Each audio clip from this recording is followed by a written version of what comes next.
Penerimaan peserta didik baru tingkat SMP di Kota Palembang dilakukan secara online karena masih dalam masa pandemi COVID-19. Rahmawati, Kepala SMP Pusri, mengatakan, selama masa pandemi ini pihaknya melakukan proses belajar mengajar secara daring, guna mematuhi protokol kesehatan.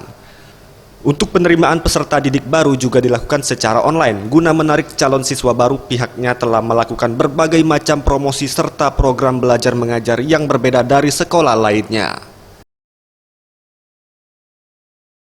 PBDB kita ada online, melayani online, jadi bisa juga tatap muka jika mereka membutuhkan tatap muka, tapi kita tetap melayani secara online.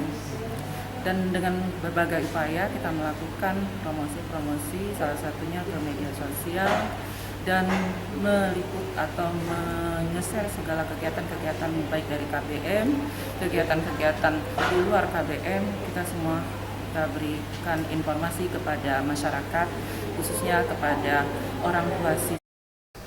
Dirinya menambahkan pihaknya juga siap melaksanakan pembelajaran tatap muka jika memang harus dilakukan karena semua guru telah melakukan vaksinasi COVID-19. Tim Liputan Sriwijaya TV.